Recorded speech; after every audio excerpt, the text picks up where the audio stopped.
3 நாள் விடுமுறைக்கு பின் தமிழக சட்டப்பேரவை கூடும் நிலையில் அது குறித்த கூடுதல் தகவல்களை வழங்குகிறார் செய்தியாளர் பாஸ்கரன்.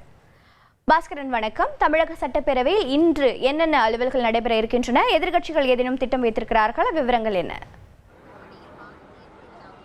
தமிழக சட்டப்பேரவை இன்று காலை 9:30 மணிக்கு தொடங்கியது. வினாக்கள் விடைகள் நேரம். சட்டமன்ற உறுப்பினர்கள் எழுப்பும் கேள்விகளுக்கு துறை சார்ந்த அமைச்சர்கள் பதிலளித்து வருகிறார்கள். அதற்கு பிறகு நேரமில்லா நேரத்தில் காவேரி வைகை குண்டாறு இணைப்பு திட்ட பணிகளை விரைவுபடுத்த வேண்டும் என்று அதிமுகவுடைய முன்னாள் அமைச்சரும் சட்டமன்ற உறுப்பினருமான விஜயபாஸ்கர் சிறப்பு கவன ஈர்ப்பு தீர்மானம் கொடுத்திருக்கிறார். அதற்கு நீர்வளத்துறை அமைச்சர் துரைமுருகன் அவர்கள் பதிலளிக்க உள்ளார். அதைத் தொடர்ந்து மானிய கோரிக்கை விவாதங்கள் நடைபெற உள்ளது. 8 சட்டமன்ற உறுப்பினர்கள் மானிய கோரிக்கை விவாதங்களில் பேசுகிறார்கள்.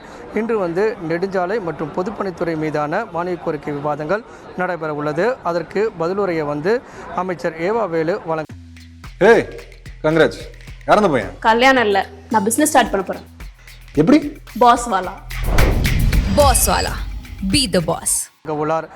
கடந்த வெள்ளிக்கிழமையன்று அதிமுக சார்பாக எதிர்க்கட்சித் தலைவர் எடப்பாடி பழனிசாமி அவர்கள் மதுரை உசிலம்பட்டி காவலர் படுகொலை சம்பவம் தொடர்பாக சிறப்பு கவன ஈர்ப்பு தீர்மானம் கொண்டு பேசுவதற்கு வாய்ப்பு கேட்டு முயற்சித்தார். அப்போது அனுமதி இல்லாமல் பேசுவதற்கு வாய்ப்பு தரமாட்டேன் என்பதை சபாநாயகர் திட்டவட்டமாக தெரிவித்தார். தொடர்ந்து அதிமுகவுடைய சட்டமன்ற உறுப்பினர்கள் இதே கோரிக்கையை முன்வைத்து அமளியில் ஈடுபட்டதன் காரணமாக அவை காவலர் கொண்டு அதிமுகவுடைய சட்டமன்ற உறுப்பினர்கள் அனைவருமே வெளியேற்றப்பட்டார்கள். ஒரு நாள் சஸ்பெண்ட் செய்யப்பட்டார்கள். அதைத் தொடர்ந்து 3 நாட்கள் விடுமுறைக்கு பிறகு தமிழக சட்டப்பேரவை இன்று காலை 9:30 மணிக்கு கூடி நடைபெற்று வருகிறது. மீண்டும் அதே விவகாரத்தை தமிழக சட்டப்பேரவையில் அதிமுக எழுப்புவதற்கு வாய்ப்பு இருக்கிறது.